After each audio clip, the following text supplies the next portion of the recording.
Welcome to mark TV. ఈ రోజు మన గెస్ట్ జడ్జి రామకృష్ణ గారు మనకు జూమ్ లైన్ లో అందుబాటులో ఉన్నారు. గుడ్ ఈవినింగ్ రామకృష్ణ గారు. గుడ్ ఈవినింగ్ లలిత్ గారు. Good evening sir. నిన్న వైసీపీ అధినేత జగన్మోహన్ రెడ్డి ఒక ప్రెస్ మీట్ పెట్టాడు సార్. ఆ ప్రెస్ మీట్ లో ఒక 10 నుంచి 11 అంశాలను ప్రస్తావిస్తూ ఆయన ప్రభుత్వాన్ని ప్రశ్నించడం జరిగింది. దాంట్లో కీలకమైన అంశాల మీద ఈరోజు మనం చర్చిద్దాం సార్. దాంట్లో ప్రథమంగా ఈ పరకామణి కేసు ఏదైతే ఉందో దాన్ని పరకామణి అనేది అసలు కేసు ఏంది అని ఒకసారి చూస్తే, ఆ రోజు హుండీ డబ్బులు లెక్కిస్తూ లెక్కిస్తూ చిన్న చోరీ 9 నోట్లు $9 వర్త్ 72,000 ఇండియన్ కరెన్సీ. $9 నోట్, అది చోరీ, లెక్కిస్తూ చోరీ. ఆ దొంగను పట్టుకున్న పోలీసు అధికారి మరణించేలా చంద్రబాబు వ్యవస్థను దిగజార్చాడు. ఏదైతే ఉందో దాన్ని రాజీ చేయించిన వాళ్ళు ఎవరు, రాజీ ఎందుకు చేశారు, అది మామూలుగా చిన్న చోరీ కదా, $9 దొరికినాయి అంటే జస్ట్ 72,000 అన్నట్టు అదొక చిన్న చోరీగా చెప్పాడు. అట్లాగే అతని దగ్గర ఎవరైతే దొంగతనం చేశాడో ఆ నిందితుని దగ్గర నుంచి 14 కోట్లు స్వామివారికి రాయించారు, అది మంచిదే కదా అని కూడా ఆయన చెప్పడం జరిగింది. ఇంతకీ ఈ పరకామణి కేసులో ఏం జరిగిందని మీరు అనుకుంటున్నారు సార్? లలిత్ గారు, ఈ రోజుల్లో ఇటువంటి పరిణామాలు అంటే దేవదేవుడైనటువంటి శ్రీ వెంకటేశ్వర స్వామి వారి సన్నిధిలో చాలా చాలా అపచారాలు, చాలా అవినీతి, ఇంకా చెప్పాలంటే అనేక దుర్మార్గాలు చోటు చేసుకుంటున్నాయి. ముఖ్యంగా హిందూ ధర్మానికి సంబంధించిన దేవాలయాలలో మాత్రమే ఇటువంటివి చోటు చేసుకుంటున్నాయి. ఎక్కడ మనము ఇస్లాం మతానికి సంబంధించినటువంటి ప్రార్థనా మందిరాల్లో కానీ, క్రిస్టియన్ మతానికి సంబంధించినటువంటి చర్చిల్లో కానీ ఇటువంటి ఘోరాలు, నేరాలు మనం ఎప్పుడు చూడట్లేదు, ఇటీవల అసలు కనపడట్లేదు. కానీ ఒక్క హిందూ దేవాలయాల్లోనే చాలా విషయాలు వెలుగులోకి వస్తున్నాయి. చాలా వరకు భక్తుల మనోభావాలను అవి గాయపరుస్తూ ఉన్నాయి.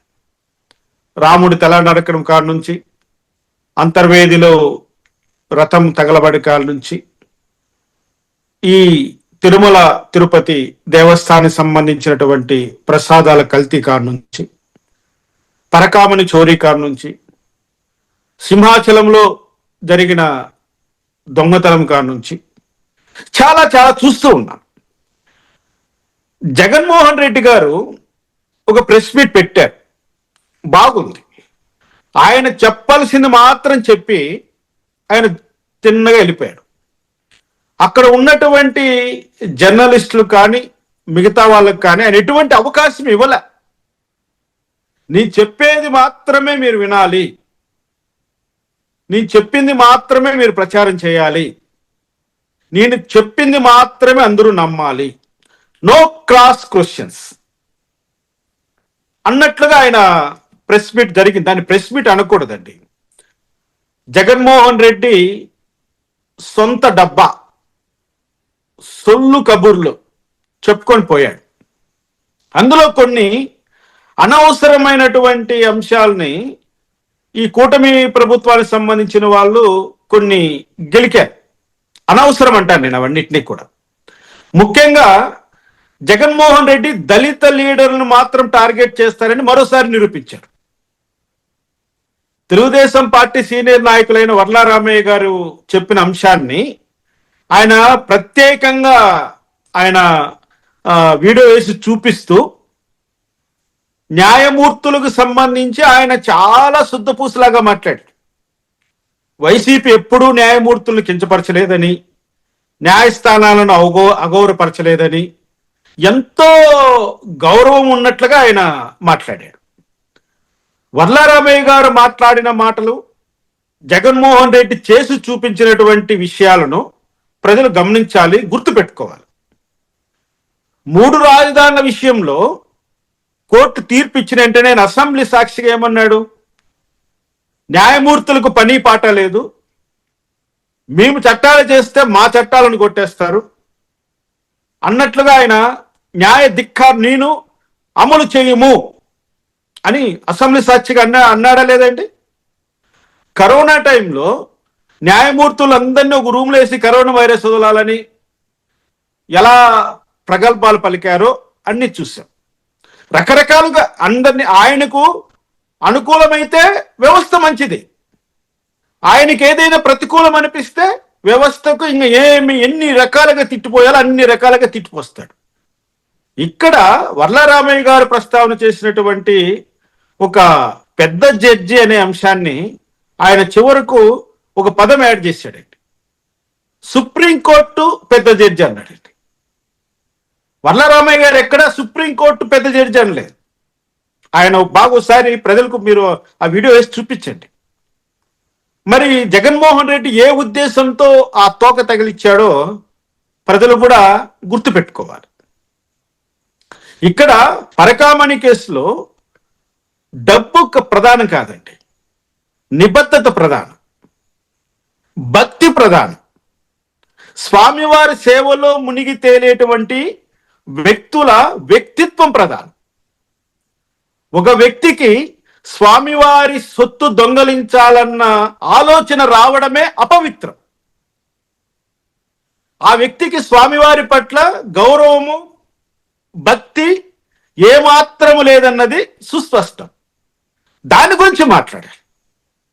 అదేదో ఎంత కాబట్టి అన్నట్లుగా ఆయన 14 కోట్లు రాపించుకున్నాం కదా, ఇచ్చినారు కదా, ఇవన్నీ కూడా ఏ విధమైనటువంటి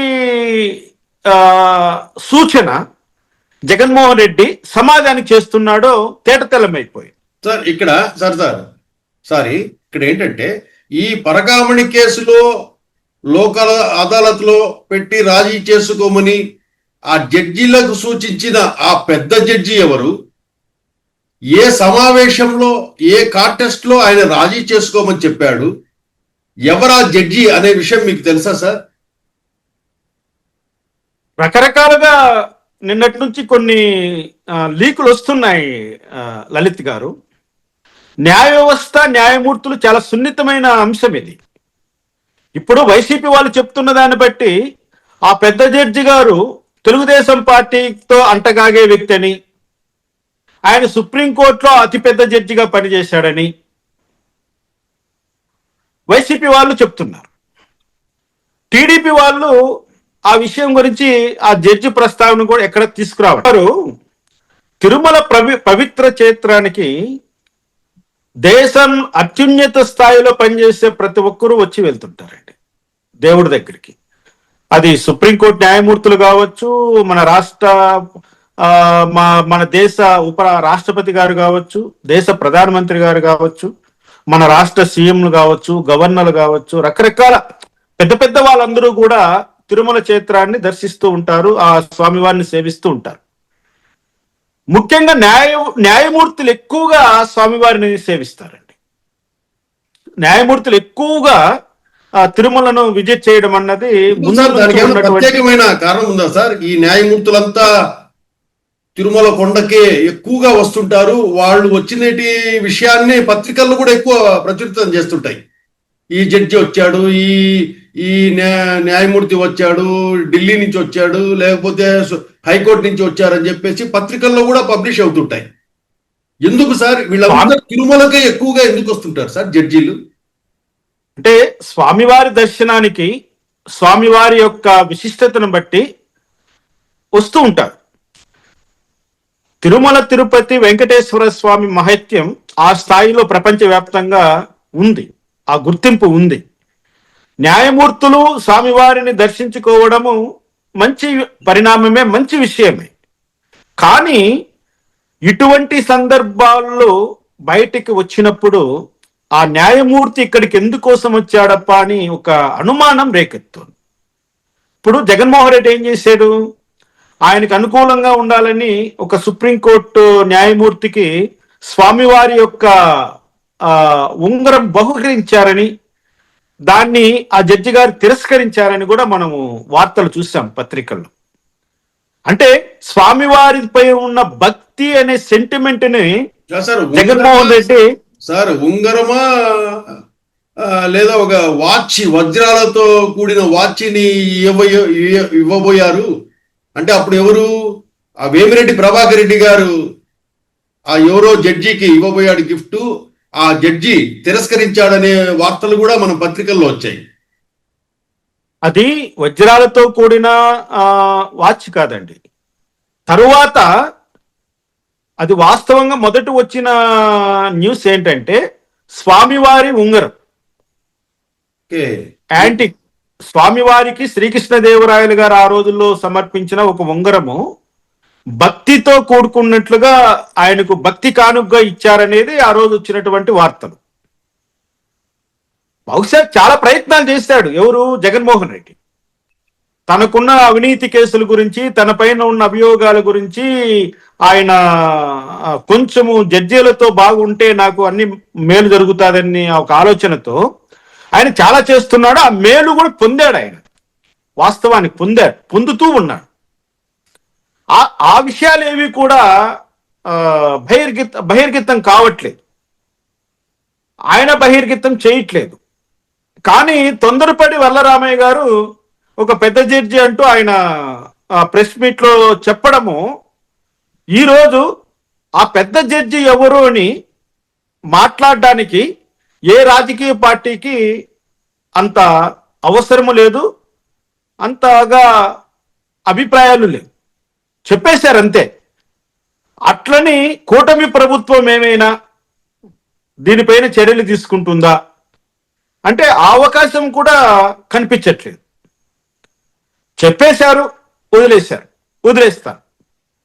ఇప్పుడు పరకామణి కేసులో తప్పు ఎవరిది అన్న విషయాన్ని మీలాంటి సీనియర్ జర్నలిస్టు కష్టపడి ఆయన సొంత డబ్బు ఖర్చు పెట్టుకొని హైకోర్టులో కేసేసి ఆ విషయాలు వెలుగులోకి తెస్తే తప్ప కూటమి ప్రభుత్వానికి అవి కనపడలేదు. 1-2 సందర్భాల్లో అక్కడ దాని గురించి ప్రస్తావన చేశారు మన టీటీడీ మెంబర్గా ఉన్నటువంటి భానుప్రకాష్ రెడ్డి గారు. ఆయన ప్రస్తావన చేశారే కానీ దానిపైన చర్యలకు ఎక్కడా కూడా ప్రయత్నం చేయలేదు. ఎప్పుడైతే ఒక మీలాంటి జర్నలిస్టు ఆ విషయాన్ని హైకోర్టు దృష్టికి తీసుకెళ్లడంతో హైకోర్టు వాళ్ళు దీనిపైన లోతైన విచారణ జరపాలని ఒక సిఐడికి అప్పగించడం, ఏసీబీకి ఇన్స్ట్రక్షన్స్ ఇవ్వడం, అది ఈ రోజు ఇంత స్థాయికి రావడం, అందులో దురదృష్టవశాత్తు ఆ ఏఓ గారు సతీష్ కుమార్ మధ్యలోనే ఆయన చనిపోయాడు, చంపబడ్డాడు, ఆయన జీవితం ముగింపు కావడం, ఆ కంప్లైనెంట్ గా ఉన్నటువంటి ఆయన రిపిటేషన్ వేసిన జర్నలిస్టు గారు నాకు ప్రాణహాని ఉందంటూ ఆయన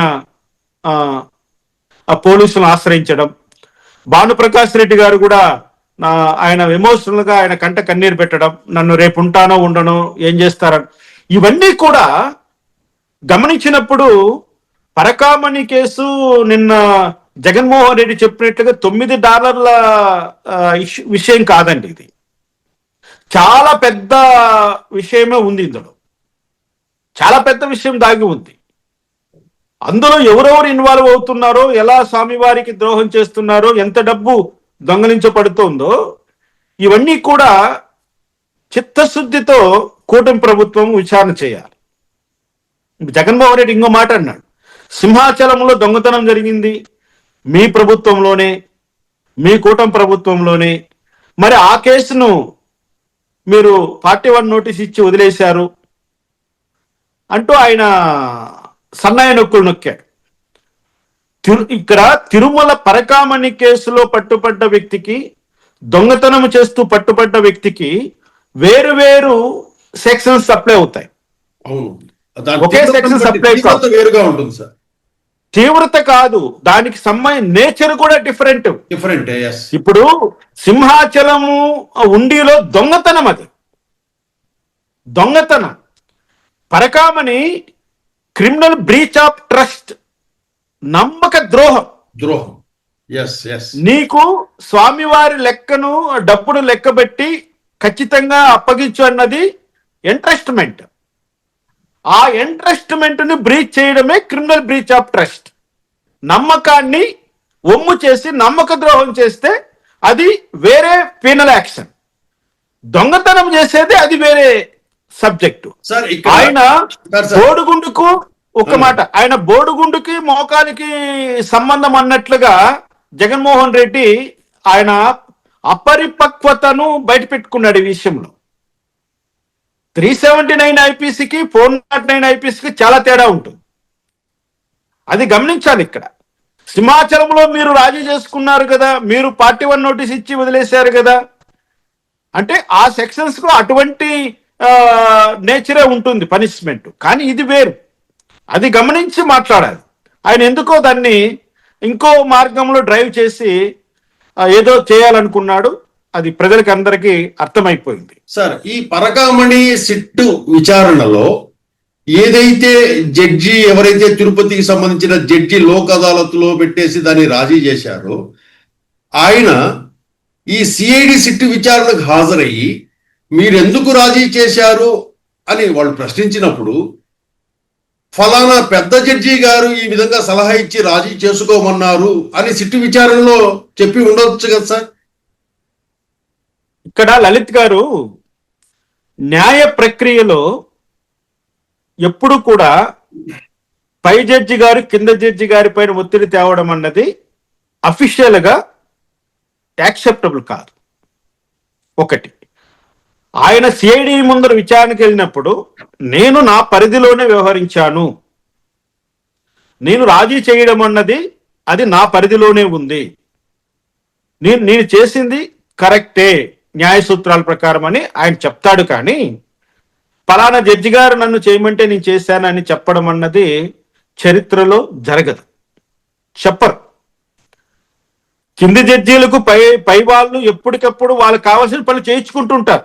నేను ఎగ్జాంపుల్, నేను జస్టిస్ సివి నాగార్జున రెడ్డి చెప్పిన పని చేయలేదని అన్నందుకు నేను ఎంత సఫర్ అవుతున్నానో ప్రజలకు అందరికీ తెలుసు. అట్లని ఆయన నా పైన ఒత్తిడి తెచ్చారండి అని నేను హైకోర్టుకి చెప్పాననుకో, వాళ్ళు నన్ను సస్పెండ్ చేసేసారు, నువ్వు ఆ విషయం ఎలా చెప్తావని. అంతేగాని ఇప్పుడు ఆ జడ్జి కూడా, ఆ మేజిస్ట్రేట్ కూడా, ఏదైతే చేసిన కోటేశ్వరరావు అనే జడ్జి గారు కూడా ఆయన చెప్పాడని చెప్పడు, నేను నా పరిధిలో నేను చేశానంటే. అది తప్పైతే మీరు సెట్ సైడ్ చేసుకోండి, పైకోర్టు దాన్ని సరిసేయచ్చు లీగల్ ప్రాసెస్లో.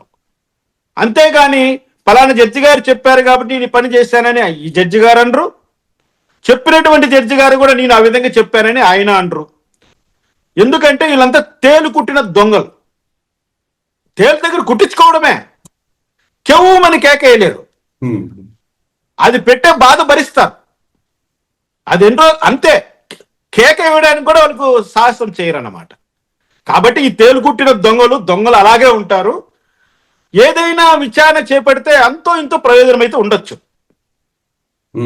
ఇక్కడ ఇంకో విషయము, న్యాయమూర్తుల మధ్య జరిగే సంభాషణలు, న్యాయమూర్తుల మధ్య జరిగే ప్రైవేట్ అఫైర్స్ ఏవి కూడా పబ్లిక్ లేకి రానివ్వరు. వాళ్ళ పై స్థాయిలో కింద మేజిస్ట్రేట్ కాడ నుంచి సుప్రీంకోర్టు చీఫ్ జస్టిస్ వరకు ఒకే అభిప్రాయం కలిగి ఉంటారు. తప్పు చేసినా కూడా ఇది తప్పు అని చెప్పడానికి వాళ్ళకి మనసు అంగీకరించదు. బయట లీగల్ గా చెప్పరు వాళ్ళు. అలా వాళ్ళని కాపాడుకునే ఒక తత్వము న్యాయ వ్యవస్థలో ముందు ఉంది, ఇప్పుడు ఉంది, రేపు అదే కొనసాగుతుంది. కాబట్టి ఆ పెద్ద జడ్జి ఎవరండి బాబు అని మీలాంటి వాళ్ళు నాలాంటి వాళ్ళు తలల బద్దలు కొట్టుకోవాల్సిన అవసరము లేదు. అక్కడ జరగబోయేది ఏమీ ఉండదు. కాకపోతే వర్లరామయ్య గారు ఆయన ఆర్కిటెక్ట్ గా మాట్లాడతాడు కాబట్టి ఆ సెటైర్లో ఆ విధంగా అనేసాడు. ఆయన ఏం ఆశించి అనలేదు, దురుద్దేశంతో అనలేదు. అలా వచ్చేసింది ఆయన నోట్లో నుంచి. అంటే కొన్ని నిజాలు ఎప్పుడు ఆయన మాట్లాడుతుంటాడు సార్, ఆయన అన్నాడు అంటే ఆయనకి ఏదో కొంత సమాచారం ఉండి ఉంటుంది కదా సార్. ఆయన పార్టీ జెండాతో పార్టీ వేదికగా మాట్లాడాడు. పార్టీకి సమాచారం ఉంటుంది. ఎందుకంటే వాళ్ళు ఏం మాట్లాడాలన్నది ఉదయం ప్రతిరోజు ఉదయం ఒక స్ట్రాటజీ మీటింగ్ ఉంటుంది. ఆ ప్రతి ఏ అంశాన్ని ఎలా మాట్లాడాలి, పార్టీ తరపున ఎలా మాట్లాడాలని వాళ్ళకు ఒక గైడ్ లైన్స్ ఉంటాయి. నేను స్వయంగా చూస్తున్నాను కదా. ఇప్పుడు ఏ ప్రెస్ మీట్ అయినా డెఫినెట్ గా వాళ్ళకు నోట్ వస్తుంది. అది పార్టీ సిద్ధాంతం. బహుశా పార్టీ ఏమైనా ఆ స్టాండ్ తీసుకుందేమో ఆ రోజు. ఆ విధంగా మాట్లాడొచ్చు, మన దగ్గర సమాచారం ఉందే. మరి ఇప్పుడు అది వైసీపీ వాళ్లకు ఒక అస్త్రంగా మారింది. వాళ్ళు దానిపైన సోషల్ మీడియా వేదికగా చూస్తూనే ఉన్నాం. చాలా ఇప్పుడు జగన్మోహన్ రెడ్డి ఆ జడ్జి పేరు చెప్తే తెలుగుదేశం పని కథం అని టైటిల్స్ పెడుతున్నారు. అంటే ఏంటి వాళ్ళ ఉద్దేశం? ప్రజలు అర్థం చేసుకోవాలి. తెలుగుదేశం పార్టీ అయినా వైఎస్ఆర్సీపీ పార్టీ వైసీపీ ఏం చేస్తుందంటే సార్, ఈ రాజీ వెనుకల కథంతా నడిపించింది టీడీపీనే అని చెప్పడానికి ప్రయత్నం చేస్తుంది. అంతేనా? అంతే. ఇక్కడ 2023లో వాళ్ళ ప్రభుత్వం, జగన్మోహన్ రెడ్డి ప్రభుత్వం, జగన్మోహన్ రెడ్డి మనుషులు ఉన్నారు. చేసింది, డబ్బు దోచుకునింది జగన్మోహన్ రెడ్డి మనుషులు. మరి తెలుగుదేశం పార్టీకి ఏం సంబంధం ఇందులో? తెలుగుదేశం పార్టీ దీనిపైన అక్రమాలపైన వాళ్ళు యుద్ధం చేస్తుంటే వాళ్ళు ఇందులో భాగస్థులు అన్నట్లుగా ఈరోజు వైసీపీ మీడియా ప్రజలను తప్పుదారి పట్టించడానికి ప్రయత్నం చేస్తుందంటే ఇప్పుడు తెలుగుదేశం వాళ్ళు కూడా ఆ విషయాన్ని స్పష్టత ఇవ్వాలి ప్రజలకి. వాళ్ళు మౌనం వహించారనుకోండి, ఈ సంకేతాలు ప్రజల్లోకి వెళ్ళిపోతాయి. 2014 నుంచి 2019 మధ్య జగన్మోహన్ రెడ్డి ఏ విధంగా తప్పుడు వార్తలను ప్రజల్లోకి తీసుకెళ్లాడో అదే మోడస్ ఆపరాండి ఇప్పుడు జరుగుతోంది. వీళ్ళు ఖండించాలి. ఎప్పటికప్పుడు ప్రతి అంశాన్ని ప్రజల ముందర వాళ్ళు పెట్టాలి. ఇప్పుడు వాళ్ళు అంటున్నారు తెలుగుదేశం సంబంధించిన ఒక పెద్ద న్యాయమూర్తే ఈ పని చేయించాడని వాళ్ళు అంటున్నారు. ఆ పెద్ద మనిషితో మా తెలుగుదేశం పార్టీకి ఉన్న సంబంధం ఏంటంటే వీళ్ళు చెప్పాలి ఓపెన్ గా. వీళ్ళు చెప్పలేదనుకోండి, ప్రజల మధ్య ఉన్న అభిప్రాయాలు బలపడతాయి. అబద్ధాన్ని వాళ్ళు నిజం అనుకొని ఒక నిర్ణయానికి వచ్చేస్తారు. అది ఎటువంటి ప్రమాదానికైనా దారి తీయవచ్చు. ప్రజాభిప్రాయమే ప్రజాస్వామ్యంలో ముఖ్యం కదా సార్. ఇంకో పాయింట్ ఏంటంటే, జగన్మోహన్ రెడ్డి గారు లేవనెత్తిన అంశము, ఈ విచారణ అధికారులు ఎవరైతే ఐపీఎస్లు వీళ్ళైతే ఉన్నారో వీళ్లను వాడెవడో వీడెవడో అని సంబోధించడం కూడా జరిగింది. ఆయన అంటే ఈ ఐపీఎస్ ఆఫీసర్లు, ఐఏఎస్లు అంటే జగన్మోహన్ రెడ్డికి ఎందుకంత చులకన? ఎందుకు ఆయన వాడెవడో వీడెవడో అనే రకంగా మాట్లాడాల్సి వచ్చింది సార్? లలిత్ గారు, ఆయన ఐఏఎస్ ఐపీఎస్లనే కాదు, ఆ విధంగా సాక్షాత్తు గౌరవ ముఖ్యమంత్రి గారి శ్రీమతిని ఆయన ఏకవచనంతో సంబోధించాడు నిన్న ప్రెస్ మీట్ లో. ఒక మహిళని కూడా చూడకుండా, ఒక మహోన్నతమైనటువంటి వ్యక్తిత్వం కలిగిన ఎన్టీ రామారావు గారి కుమార్తె గారిని భావించకుండా, 15 సంవత్సరాల పాటు ముఖ్యమంత్రిగా పనిచేస్తున్నటువంటి ఒక వ్యక్తి భార్యగా గౌరవించకుండా, కనీసం ఒక మహిళ అని కూడా గుర్తించకుండా ఆయన చాలా ఈజీగా చెప్పేశాడు ఆమె పేరు. జగన్మోహన్ రెడ్డి గారి వయసులో పెద్ద ఆమె కదా సార్. ఆమె చాలా పెద్ద ఆవిడ, చాలా గౌరవస్తురాలు, చాలా పూజించదగ్గ వ్యక్తిత్వం ఉన్నటువంటి మహిళ ఆమె. ఏ రోజు కూడా ఆమె బయటకు వచ్చిన సందర్భం లేదు. మొన్న చంద్రబాబు నాయుడు గారు అరెస్ట్ అయ్యారు కాబట్టి ఆమె ప్రజల ముందుకు వచ్చిందే తప్ప, లేదంటే ఏ రోజు కూడా భువనేశ్వరమ్మ గారు మేము ఎవరు చూసిన వాళ్ళమే కాదు. ఆమె సంసారం ఏంటో, ఆమె వ్యాపారం ఏంటో, ఆమె పిల్లలు చూసుకోవడం ఏంటో, ఒక గృహిణిగా ఉన్నటువంటి ఆమెను ఈ విధంగా ఆయన ప్రెస్ మీట్ లో సంబోధిస్తాడని మేము ఎవరు అనుకోలేదండి. షాక్ గురయ్యాం. అటువంటి వ్యక్తిత్వం ఉన్న ఆయన ఇంక ఐఏఎస్లను ఐపీఎస్లను ఏం గౌరవిస్తాడండి? వాడెవడు వీడెవడు అని అంటాడంటే ఆయన సంస్కారమే అది. ఆ వైసీపీ వాళ్ళకున్న నోటి దోలే అది. ఏ రోజు వాళ్ళు అన్పార్లమెంటరీ లాంగ్వేజ్ అంటే కూడా అర్థం కానటువంటి చదువులు చదువుకున్నటువంటి వ్యక్తులు వాళ్ళు. ఇప్పుడు ఆ సిట్లో ఎవరండి? సుప్రీంకోర్టు ఆదేశాలతో సుప్రీంకోర్టు చెప్పినటువంటి వ్యక్తులను ఆ సిట్లో ఏర్పాటు చేశారు. దానికి కూడా కులము పూసి ఆ కృష్ణయ్య గారి యొక్క బంధువు అంటూ ఒక మాట అంటానండి. నేనున్నాను, నా బంధువులు ఎక్కడెక్కడో ప్రభుత్వ ఉద్యోగాలు చేస్తుంటారు, వ్యాపారాలు చేస్తుంటారు. వాళ్ళ బతుకులు వాళ్ళవి, నా బతుకు నాది. అంత మాత్రానికి జడ్జి రామకృష్ణ గారి బామ్మర్తో తమ్ముడో ఈడ ఆడా చేశాడు కాబట్టి ఈయన బాధ్యులు అన్నట్లుగా చంద్రబాబు నాయుడు గారి కులమైనంత మాత్రాన వాళ్ళు వ్యాపారాలు చేయకూడదా? వాళ్ళు ఐపీఎస్లు కాకూడదా? వాళ్ళు ఐఏఎస్లు కాకూడదా? ఇదేమి విడ్డూరము? ఒక కులాన్ని టార్గెట్ చేసి అంత దారుణంగా వాళ్ళ పేరు చెప్పాడు. ఎన్టీఆర్ ట్రస్ట్ మెంబరు ఎక్కడండి? ఆయన కృష్ణయ్య గారు ఒక ఐఏఎస్ ఆఫీసర్. ఆయన ట్రస్ట్ మెంబర్ ఎలా అయ్యాడు? ఎప్పుడయ్యాడు? ఆయన బంధువు జెట్టి గారు, ఆయన ఎంత జగజ్జెట్టినో అందరికీ తెలుసు. ఆయన వృత్తి ధర్మం ఎలా ఉంటుందో మేమంతా చూసాం. జెట్టి అంటే జగజ్జెట్టి అని మేమంటాం. ఆయన డ్యూటీ ఆయన చేస్తుంటాడు. ఈయనకేంటంట, ఈయనకెందుకు కాలిందంట అని. పైగా మంచి వాళ్ళనందరినీ హిరణ్యకశిపుని చేస్తూ ఈ పిన్నెల్లి సోదరులు పబ్లిక్ గా తల పగలగొట్టారు ఒక లేడీకి బూతుల్లో ఎలక్షన్ జరుగుతున్న రోజు. వాళ్ళను గొప్పవాళ్ళుగా కీర్తిస్తూ ఈ మహానుభావుడు పెట్టిన ప్రెస్ మీట్. నేను ఇక్కడ చెప్పాలండి, ఖచ్చితంగా మాట చెప్పాలి. నువ్వు మీ రెడ్లకు గురించి మాట్లాడు, మరి అదే నీ పార్టీలో పనిచేసిన దళితుల గురించి నువ్వెందుకు మాట్లాడలేదండి? ఇప్పుడు బోరుగడ్డ అనిల్ నీకోసం పనిచేసిన వాడే ఒక దళితుడు. ఇంకో ఆయన సురేష్ అరెస్ట్ అయిన ఆయన దళితుడే. మళ్ళా పాల్ గారు ఒక పోలీస్ అధికారి, ఆయన దళితుడే.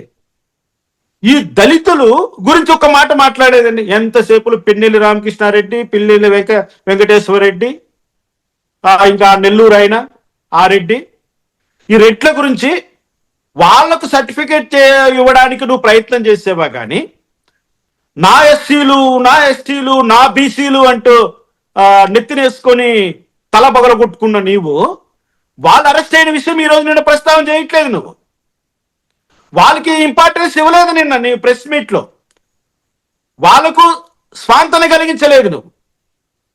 ఇదెక్కడ న్యాయం అండి? ఇది దళితులు ఇది గమనించాలి. ఇది జగన్మోహన్ రెడ్డి వాస్తవ రూపాన్ని గమనించాలి ప్రజలు, దళితులు ముఖ్యంగా.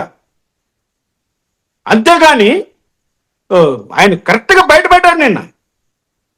ఆ నోటితో మీ రెడ్ల పేర్లన్నీ చదువుకుంటూ వచ్చావు, అదేదో సహస్రనామం చదివినట్లుగా.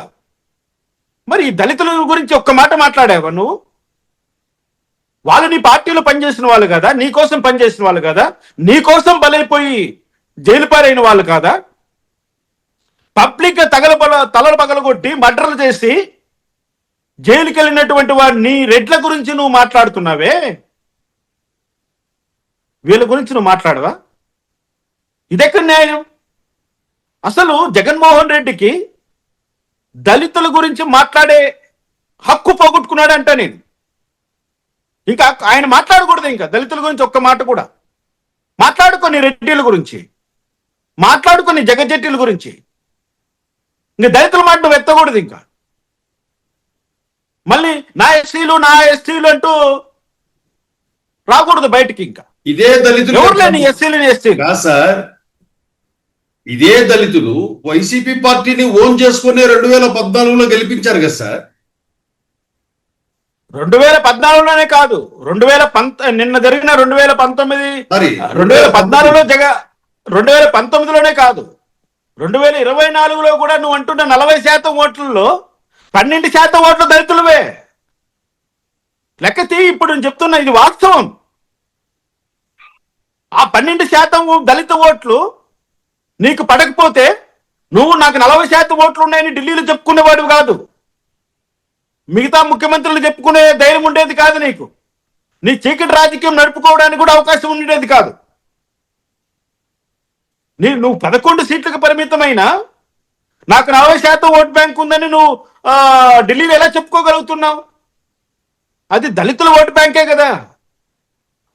అటువంటి దళితుల్ని స్మరించి వాళ్ళ గురించి ఒక మాట మాట్లాడకుండా, వాళ్ళ కుటుంబ సభ్యులకు ధైర్యం చెప్పకుండా, సిగ్గు విడిచి విచ్చలవిడిగా పబ్లిక్ ఓటింగ్ జరుగుతున్న ఎలక్షన్ బూత్ లో ఆడవాళ్ళ తల పగలగొట్టిన పిన్నెల్లి సోదరుల గురించి మాట్లాడుతున్నావే, ఇదెక్కడే ఇడ్డూరం అండి? ఎలా ఎలా చూడాలి ఇది? సార్ ఇదే దళితులతో 2019లో ఈయన 151 సీటు గెలిచాడంటే దళితుల పాత్ర చాలా ప్రముఖంగా ఉన్నట్లే కదా సార్. 100% దళితుల ఓట్లతోనే ఆయన 2019లో అధికారంలోకి వచ్చాడు. 2024 వచ్చేసరికి దళితులందరూ కూడా సుమారుగా 70% వరకు కూటమి వైపు వచ్చారు దళితులు. అంటే దళితుల పైన ఆయన చేసిన దాష్టికాలన్నీ ఇన్ని కాదు కదా. డాక్టర్ సుధాకర్ కార్ నుంచి, డాక్టర్ అచ్చెన్న కార్ నుంచి, డోర్ డెలివరీ చేసినటువంటి సందర్భం కాడ నుంచి, కిరణ్ ఎన్కౌంటర్ చేసిన సందర్భం కాడ నుంచి, చీరాల కిరణ్ ఎన్నుండాయండి శిరోమండనాలు ఎన్నుండాయి. ఆ శిరోమండం చేసిన తోట త్రిమూర్తులు ఏకంగా ఎమ్మెల్సీ చేసి పక్కన పెట్టుకుండే వద్దు అంటుంటే, దళితులను ఊచకోత కోసిన ప్రతి ఒక్కరిని సంఘటనెక్కించుకున్నాడు ఈయన. అటువంటి దళితులు ఆ కోపంతోనే 2024లో కూటమి వైపు 70% మొగ్గు చూపారు. ఇంకా 30% మంది ఎందుకు నీ వైపు ఉన్నారంటే నిన్ను గుడ్డిగా నమ్మిన గొర్రెలు కాబట్టి. వాళ్ళకు దళితుల మీద ప్రేమ ఉండదు, సమాజం మీద ప్రేమ ఉండదు, గంజాయి సారాయం తప్ప. అటువంటి వాళ్ళు నీ వైపు ఉన్నారు ఇప్పటికీ. ఏదో ఒక రోజు వాళ్ళలోనే మార్పు వస్తుందని మేము కోరుకుంటున్నాం, మారాలని కోరుకుంటున్నాం. జగన్మోహన్ రెడ్డి నిజ స్వరూపాన్ని దళితులు గ్రహిస్తున్నారు. ఆయన ఇప్పుడు అంటున్నాడు దళితులు మొత్తం అంతా నా వైపే ఉంటారు, చంద్రబాబు నాయుడు గారు దళితులను ఎడగొట్టారు, ఒక వర్గం నా వైపే ఉంటుంది చచ్చినట్లుగాని నిన్న మొన్న వాళ్ళ ఇంటర్నల్ మీటింగ్ లో అన్నాడట. వాళ్ళు మనం పిలిచినా వాళ్ళు పిలిచినా వస్తారు, పిలవకపోయినా వస్తారు, మాల సామాజిక వర్గం అంతా మన వైపు వస్తుంది, దాన్ని తగ్గ ఏర్పాట్లు చేశాను, 4 కుమారులు రెడీగా ఉన్నారు, 5 మంది కుమారులు అనుకుంటా, 5 మంది కుమారులు. ఆ కుమారులు ఎవరు? హర్ష కుమార్, శ్రావణ్ కుమార్, సునీల్ కుమార్, సంజయ్ కుమార్, ఇంకో కుమార్ కూడా ఇంకొతను, 5 కుమారులు ఉన్నారు, వాళ్ళు మనకు అన్ని చేసి పెడతారు అంటూ నిన్న సిద్విలాసంగా మాట్లాడినాడని ఒక వ్యక్తి చెప్పాడు నాకు. కుమారులు ఎప్పుడు వాళ్ళ కుమారులే గాని ఆ కుమార్ ఆంటీ కంటే గొప్పోళ్ళు కాదు, ఆమె గొప్పది. మనం హైదరాబాద్ లో చూసాం, ఆమె బెటర్ వీళ్ళకంటే, కష్టపడి బతుకుతా ఉంది ఆమె. వీళ్ళు జాతిని తాకట్టు పెట్టి బతుకుతున్న కుమారులు, వీళ్ళు జాతినే తాకట్టు పెట్టేశారు జగన్మోహన్ రెడ్డి దగ్గర.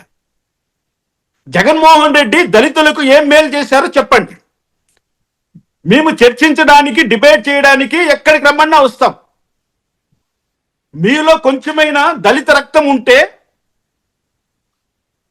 మీరు జగన్మోహన్ రెడ్డి దళితులకు చేసిన మోసం ఏంటో చెప్పండి, దళితులకు జగన్మోహన్ రెడ్డి చేసిన ద్రోహం ఏంటో నేను చెప్తా, వివరాలతో పాటు, లెక్కలతో పాటు, ఫోటోలతో పాటు, సందర్భంతో పాటు, డే టు టైంతో సహా. అవన్నీ మర్చిపోయి మళ్ళీ జగన్మోహన్ రెడ్డి అందలం ఎక్కించాలని ఈ కుమారులంతా ప్రయత్నం చేస్తుంటే కొంచెం బాధేస్తుంది లలిత్ గారు, డెఫినెట్ గా బాధేస్తుంది. Okay, thank you very much sir. Thank you.